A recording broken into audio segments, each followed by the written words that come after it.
Aleluia. No livro de 2 Reis. Aleluia. 2 Reis, capítulo 6.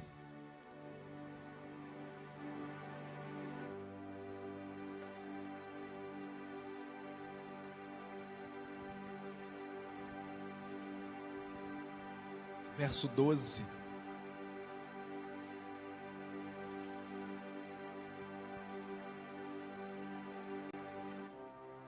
Segunda Reis, capítulo 6, verso 12. Glória ao nome do nosso Deus. A palavra vai dizer assim para a gente. E disse um dos seus servos: não, rei, Senhor, mas o profeta Eliseu, que está em Israel, faz saber ao rei de Israel as palavras que tu falas na tua câmara de dormir.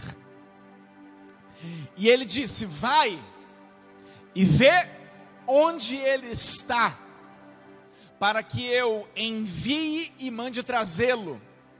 E fizeram-lhe saber, dizendo: eis que está em Dotã. Verso 14 afirma assim para nós: então enviou para lá cavalos e carros e um grande exército, os quais vieram de noite e cercaram a cidade. Verso 15: o moço do homem de Deus se levantou muito cedo, saiu, e eis que um exército tinha cercado a cidade com cavalos e carros. Então o seu moço lhe disse: ai, meu senhor, que faremos? Deus amado, eu oro nesta noite, oro, Deus, junto com a tua igreja, nesse momento, Pai, da tua palavra sendo ministrada. Nosso clamor, ó Deus, é que o Senhor possa falar uma vez mais a cada coração, por tua graça e misericórdia. Vem manifestar-se a nós, vem, Senhor, encher o nosso coração, nos instruir segundo a tua palavra. Eu oro, Pai, em nome de Jesus. Poder estar sentados.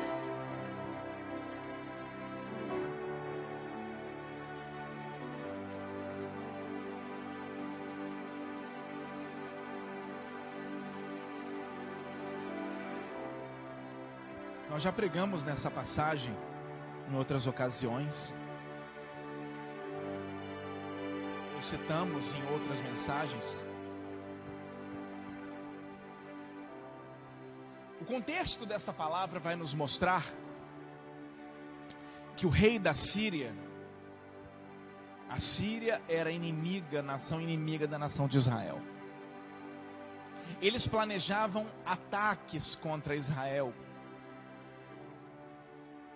O rei da Síria traçava estratégias para poder atacar Israel.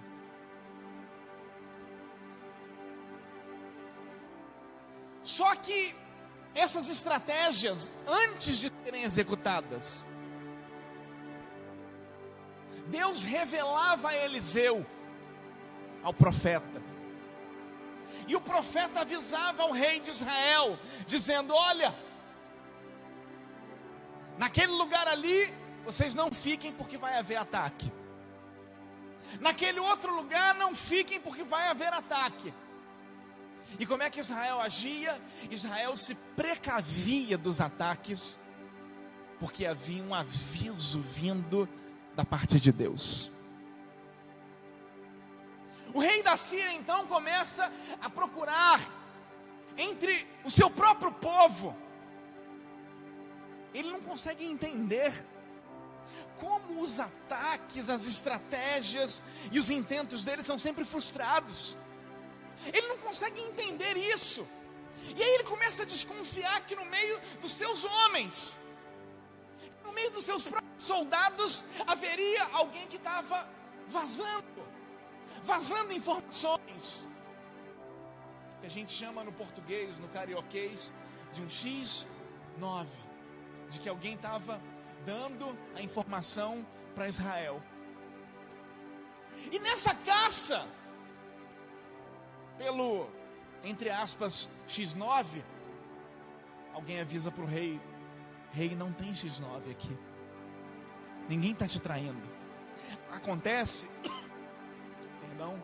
Acontece que tudo que tu fala na tua cama de dormir, tudo que você fala no teu íntimo, o profeta fala para o rei de Israel. O rei então ele se revolta. E percebam vocês,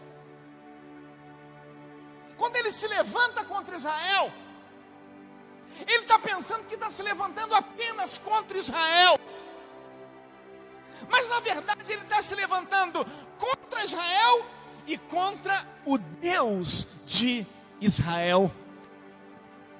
O Deus de Israel então não permite o ataque, denunciando as estratégias e planos e informações. E agora ele pensa o seguinte: eu não consigo atingir Israel, nós vamos atingir a este profeta. Descobrem onde ele está, descobrem rápido. No mesmo versículo já vem a resposta: o profeta está num lugar chamado Dotã. Muito bem, agora nós sabemos aonde está o profeta. E o rei da Síria continua acreditando, irmãos. Ele continua acreditando que a luta dele é contra Israel, é contra o profeta. Ele continua acreditando que indo até Dotã, ele pode fazer estrago na vida do profeta. Muitas vezes o inimigo das nossas almas, ele mira a tua vida, ele mira a tua casa, ele mira a tua família, ele mira você como um alvo de destruição. Mas tenha certeza que se tu serve a um Deus poderoso, que se tu és um servo desse Deus poderoso, Ele não está apenas atacando você ou a tua casa, Ele está também atacando aquele que te guarda, aquele que te protege, aquele que está ao teu redor, aquele que vai adiante de você, atrás de você, acima de você e ao seu lado. Ele é aquele que te guarda. E aí ele vai contra Eliseu. Parece que Eliseu é um homem perigosíssimo, né? Parece que é o Saddam Hussein, o chefe do Hamas, do Hezbollah, do Estado Islâmico. Eu só penso assim: Eliseu deve ser um cara perigoso, um simples profeta, um cara de oração. Irmãos, simplesmente ele mobiliza um exército. Para que isso tudo? A fúria é tão grande que ele mobiliza um exército. Não satisfeito em mobilizar um exército, ele pega carros. Naquela época já eram carros com tecnologia da época super avançada. Ele pega cavaleiros, um exército, carros e cavaleiros contra um homem que não sabe pegar em uma espada. Às vezes eu vejo o inimigo se levantando contra pessoas aqui na igreja, contra irmãos que eu conheço, e tem vezes que eu me pergunto, porque o inimigo ele sempre vai se levantar, sempre. Mas tem pessoas que são especiais para o inimigo. E às vezes eu me pergunto: para que tanta fúria na vida dessa jovem? Por que o diabo, o inimigo das nossas almas, tem tanta fúria na vida desse jovem? Por que o inimigo vai com tanta fúria na vida desse irmão? Sabe aquela coisa que o inimigo vai com tudo? Ele poderia enviar, como disse uma vez um político, um cabo, um soldado, seria o suficiente. Mas não, ele envia o exército inteiro. E não satisfeito em enviar o exército inteiro, ele envia mais exército, mais carros e mais cavalos para destruir. E é por isso que eu tenho falado com os líderes de célula. Está tudo muito bom, está tudo muito bem, Não tem uma quinta que eu janto em casa. Eu lancho numa célula, lancho na outra, na terceira eu falo, tô cheio. Os irmãos ficam, pô pastor, logo aqui o senhor não vai comer. Está tudo muito bom a célula. Está tudo muito maravilhoso. Está tudo muito fluindo. Mas deixa eu te dizer, querido, amada e amado, Ele não vai preparar um cabo e um soldado, não. Ele vem com o exército inteiro. Ele vem com carros e cavaleiros. Mas eu quero declarar na tua vida que tu estás de pé. Eu quero declarar que tu estás e permanece de pé. Eu quero declarar que sobre a tua vida não vale encantamento, que sobre a tua vida existe a marca do sangue do Cordeiro. Ele vem. Quando a gente era criança, a gente sempre ia para uma casa de praia, a nossa vizinha emprestava ou alugava, lá em Iguaba Grande. A gente gostava de lá, um lugar assim muito gostoso de ficar. Irmãos, quando a gente chegava lá, um lugarzinho assim tranquilo, você chegava lá, irmão, mas as grades que tinham nas janelas era ferro puro. As portas, elas tinham grades por fora e elas tinham proteção por dentro. Botijão de gás não tinha lá, ficava na casa de outra pessoa, tinha que comprar, fazer uma série de coisas. E eu pensava, como é que um lugar tranquilo desse precisa de tanta grade, tanta proteção? E aí eu perguntei para uma pessoa, para que tanta proteção?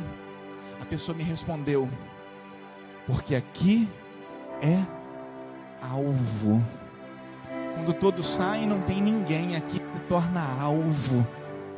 Eu quero declarar sobre a tua vida alvo, mas proteção de Deus.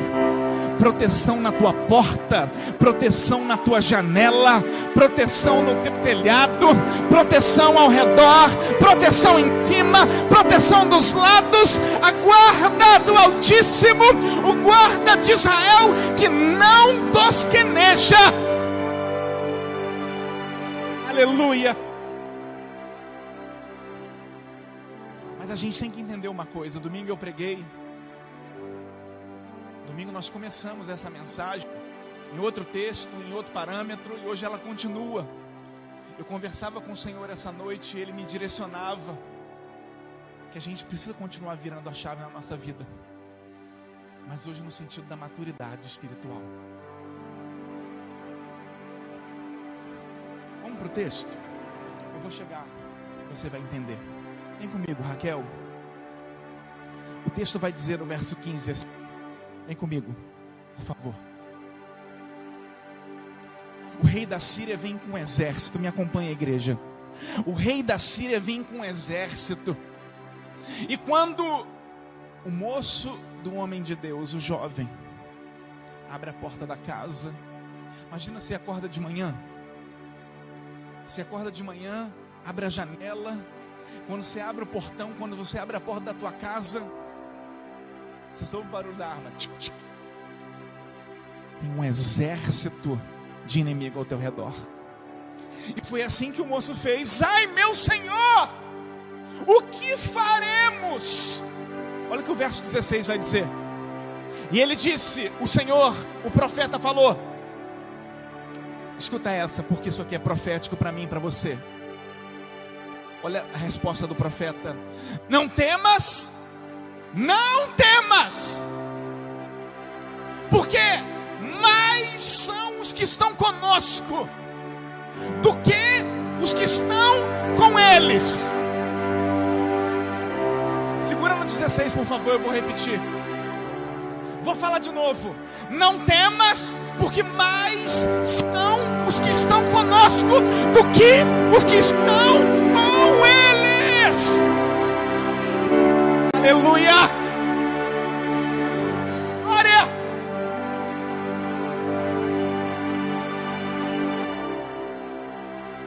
Mas eu te faço uma pergunta nessa noite. Tudo bem, é mais mais o que está com a gente do que o que está com eles. Mas eu estou olhando aqui ao meu redor, eu estou aqui de pijama, estou vendo o profeta de pijama, tem 2 homens de pijama, e do lado de fora tem centenas de fardados, armados, carros e cavaleiros. Normalmente assim é a nossa vida. O Senhor entrega uma palavra, o problema você vê, o problema você sente, o problema você está dentro dele, o furacão ele está soprando, e às vezes você está dentro do furacão. Já viram aqueles furacões americanos? Uma vez eu vi um que foi num filme, mas que retratava a realidade de uma vaca girando assim, como se fosse uma folha de papel. Às vezes tu se sente como uma folha de papel dentro do furacão. Às vezes está girando, está sacudindo, e tu se sente como uma folha de papel no olho do furacão, ele te sacudindo para lá e para cá. Mas olha a palavra que Eliseu libera: não temas. E é isso que Deus está falando para mim nessa noite, para você.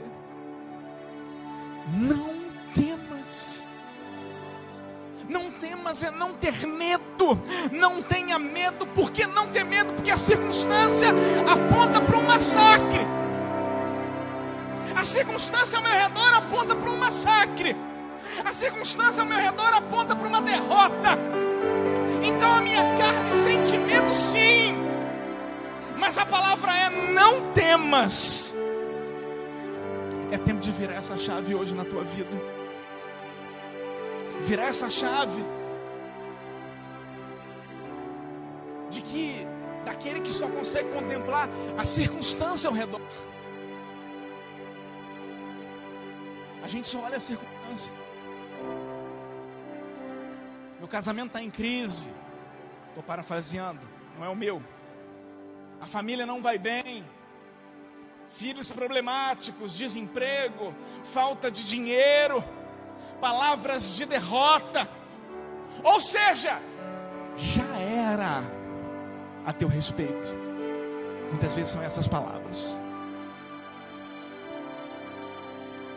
Mas eu quero declarar nessa noite que chegou o tempo de você amadurecer nessas situações. Você recebe isso nessa noite? É tempo de maturidade em meio às situações. Você recebe isso? É tempo de maturidade em meio aos problemas. É tempo de maturidade em meio aos temores. É tempo de maturidade em meio às ameaças. É tempo de maturidade em meio às palavras de afronta. É tempo de crescer frente às oposições. Oh!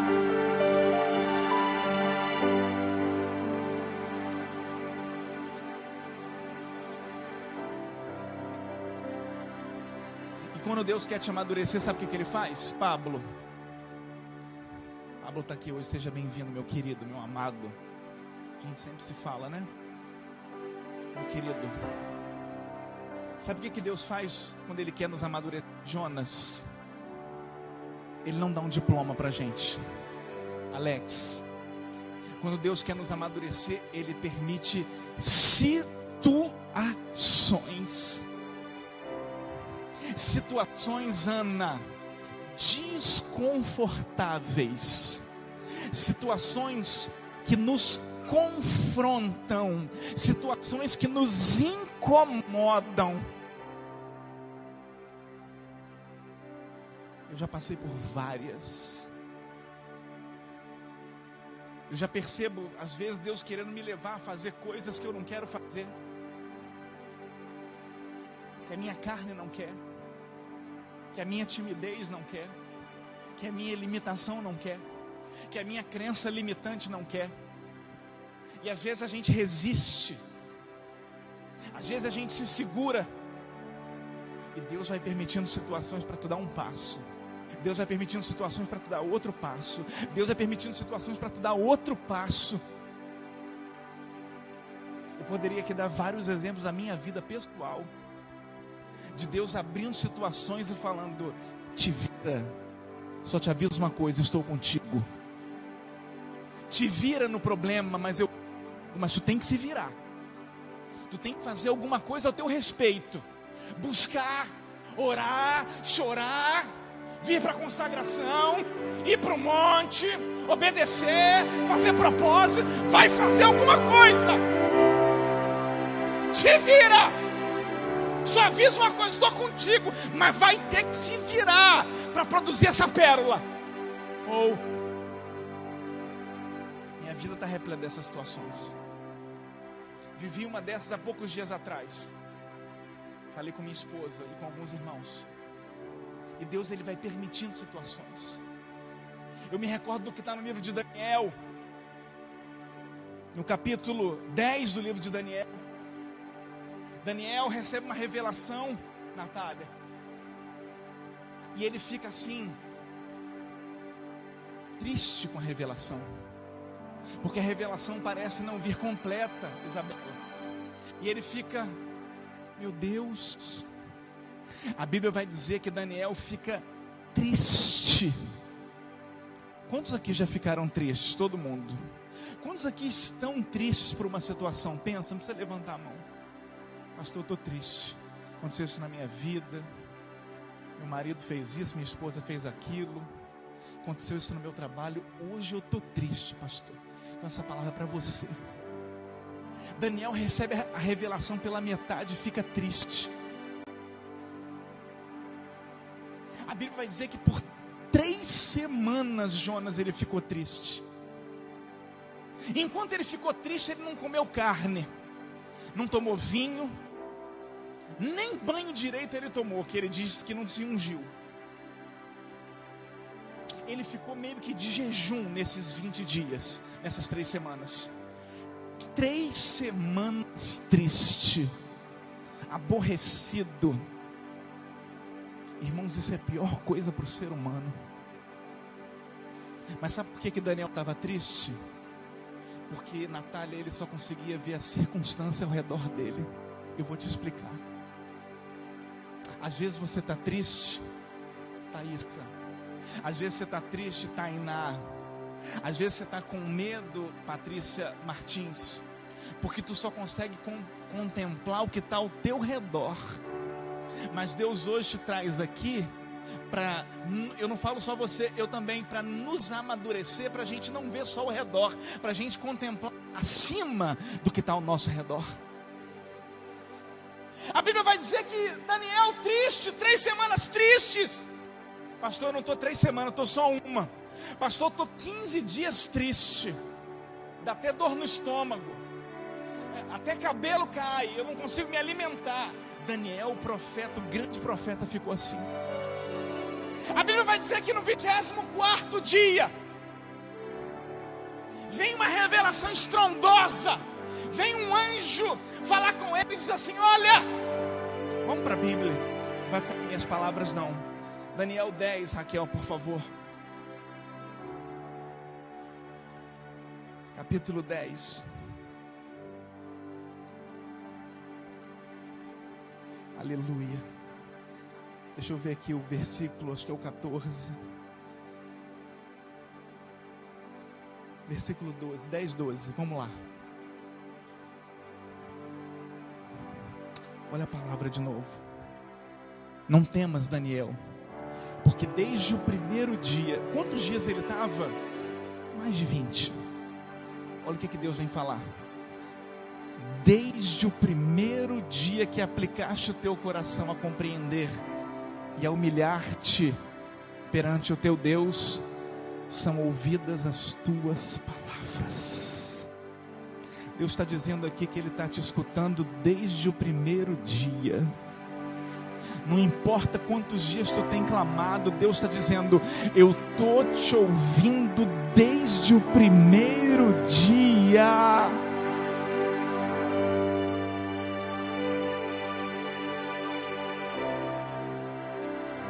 Eu vim por causa das suas palavras. O 13 revela um mistério na palavra de Deus. O príncipe do reino da Pérsia se pôs de frente de mim 21 dias. Eis que Miguel, um dos primeiros príncipes, veio para ajudar-me. E eu fiquei ali com os reis da Pérsia. Agora vim para fazer-te entender que há de acontecer ao teu povo nos derradeiros dias, porque a visão é ainda para muitos dias. Deus está dizendo o seguinte: Daniel, eu tenho te escutado desde o primeiro dia. Aconteceu com uma entidade. Alguns teólogos vão dizer que uma força espiritual, um verdadeiro demônio, que a Bíblia chama de príncipe da Pérsia, ele se levanta e bloqueia a resposta no mundo espiritual. O bloqueio foi de tal ponto que o Senhor teve que mandar Miguel, que é o anjo da guerra, para liberar essa resposta. E ao fim dos 21 dias, Daniel tem a resposta. Parecia que essa resposta era tardia, era atrasada, e ele estava triste. 2 exemplos: um com medo e outro triste. Por quê? Você pode perguntar, por quê? Por que que um está triste e o outro com medo? Porque não estão contemplando o que Deus está fazendo. Deus quer nos amadurecer. Eu percebo que Deus vai usar processos para a gente amadurecer. Guarda essa. Deus vai usar processos para nos amadurecer. Se a gente aprende, bingo, novo ciclo na tua vida quando tu aprende. Quando tu não aprende, mais processos. Eu vou repetir. Deus permite processos para tu crescer. Quando tu aprende, novo ciclo, passa de fase. Deus libera coisas novas. Quando a gente não aprende, mais processo, mais processo, mais processo, mais processo. Deus nos chama hoje, escuta essa, para vencer, para romper ciclos, para sair da mesmice espiritual.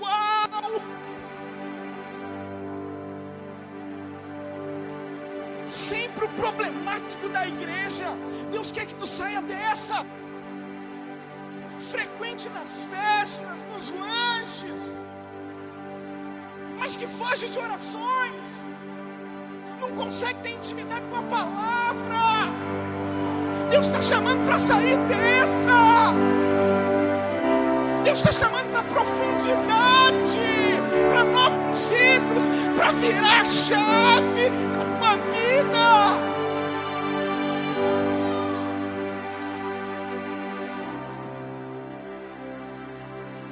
Sempre a criança espiritual. Criança espiritual que só sobrevive de elogios, de presentinhos. Deus está chamando para chegar à estatura de varão perfeito na presença dEle.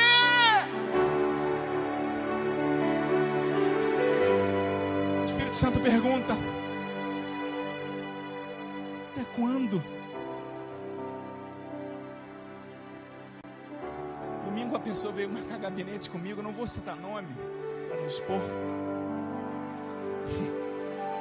A pessoa achou engraçado e eu achei engraçado, que nunca pisou no gabinete, nunca precisou, porque a maturidade, a postura de vida não há necessidade. Não é que faça tudo certo, porque ninguém é perfeito. Até quando a gente vai ser a criança? Até quando a gente vai precisar do leitinho? Até quando tudo vai nos ofender? Palavras, respostas, olhares, pessoas. Até quando a gente vai ficar nessa? Deus está dizendo: cadê a arte? Vira essa chave. Vira essa chave na tua vida.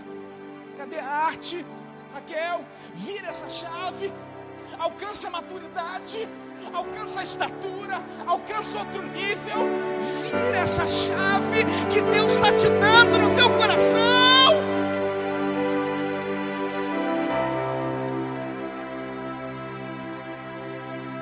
Hoje como é que a gente está? Com medo, triste, desanimado? Deixa eu te afirmar uma verdade espiritual. A gente só fica assim porque a gente não está enxergando o que Deus está fazendo. Porque uma verdade é uma verdade absoluta: Deus sempre está fazendo, Deus sempre está agindo, Deus sempre está trabalhando, Deus sempre está nos guardando, Deus sempre, sempre, sempre, sempre, sempre.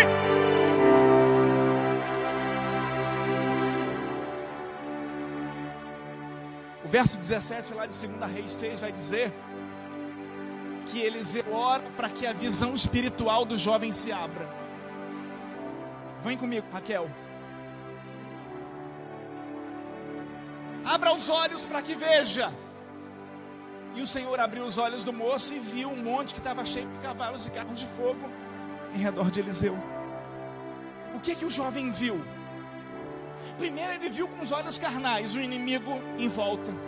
Eliseu ora, e agora o que ele vê? Ele vê um exército espiritual. Ele vê Deus pronto para pelejar pela vida dele. Ele vê Deus em prontidão para guardar, para proteger, para estar do lado dele.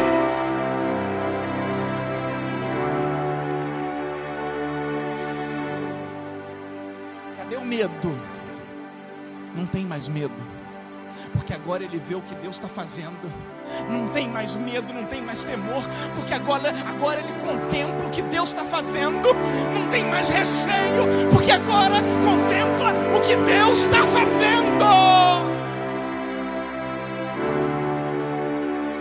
Como é que a gente consegue hoje contemplar o que Deus está fazendo? Será que a gente é capaz de hoje abrir o coração, abrir os olhos espirituais para contemplar o que Deus já está fazendo? Como é que Daniel ficou depois da resposta? Que o anjo veio 21 dias depois. Irmãos, aquela tristeza. Sabe quando você toma banho? Enxágua. Aquele sabão vai indo embora pelo ralo. Foi assim que a tristeza de Daniel foi embora. Quando ele escuta a resposta de Deus, a tristeza vai embora. Os dois precisaram dessa experiência para virar a chave no mundo espiritual. Os dois precisaram dessa experiência para virar a chave, crescer, amadurecer. Na próxima ocasião, o jovem não precisa mais abrir os olhos espirituais. O coração dele já sabe que Deus está trabalhando. Na próxima ocasião, Daniel não precisa mais ficar triste. Ele já sabe que a resposta está chegando. Ele já sabe que a resposta está chegando. Ele já sabe que de um jeito ou de outro, de uma forma ou de outra, Deus já está entrando com providência.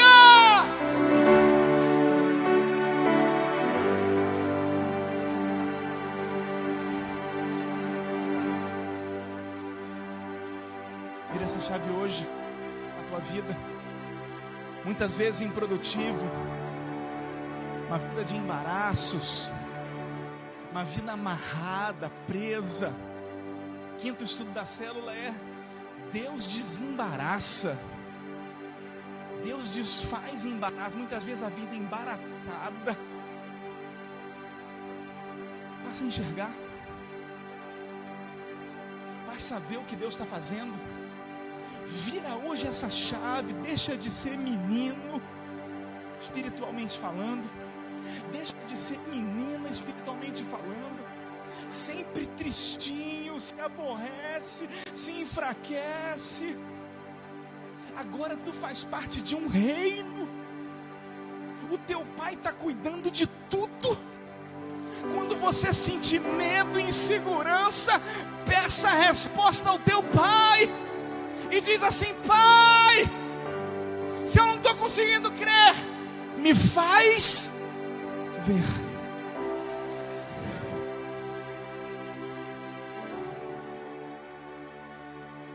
Está vendo? Enquanto o jovem era um menino, ele tinha medo. Enquanto Daniel não enxergava, enquanto ele não cresceu com aquela situação, ele estava triste. Contempla, tem medos e tristezas que a gente guarda, porque a gente ainda não cresceu, que a gente ainda não avançou os ciclos que Deus tem para nós. Eu quero profetizar pelo segundo culto seguido. Existe uma chave, a semelhança da chave liberada por Jesus para Pedro. Eu te dou as chaves do reino.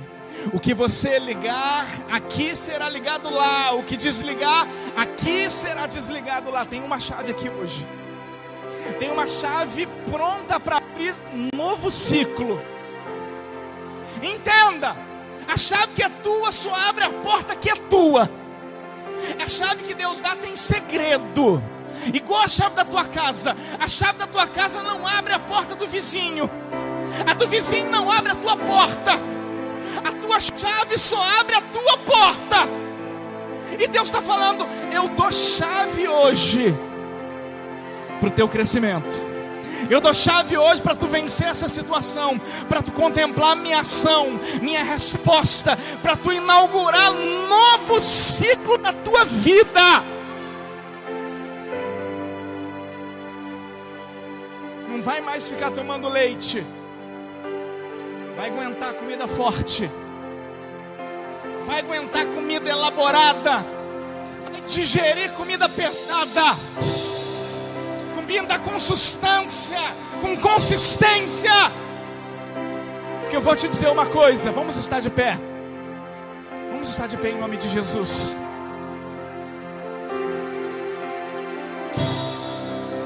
Eu vou te dizer algo nessa noite.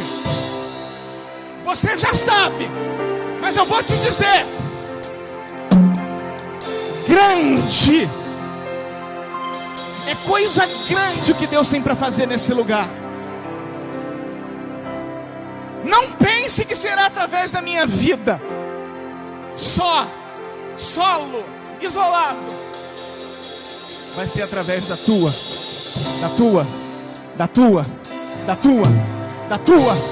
nossa vida. Mas entenda, para tu ser apto a trabalhar para Deus, primeiro Deus tem que trabalhar em você. Só pode trabalhar para Deus aquele que Deus trabalhou primeiro. Não vamos passar à frente, a carroça na frente dos bois. E Ele está dizendo: nessa terça eu guardei esse dia para te dar a chave para tu romper ciclo.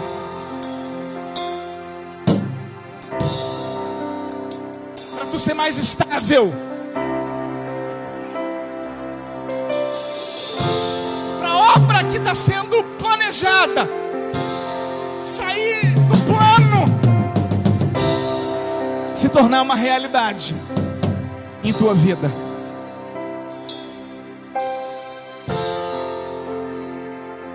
Virando a chave hoje é da maturidade. A maturidade vem pela escola das situações que o Pai permite. Recebe hoje porque é de Deus para minha vida. Recebe hoje porque é de Deus para nossa, para minha e para tua vida, em nome de Jesus.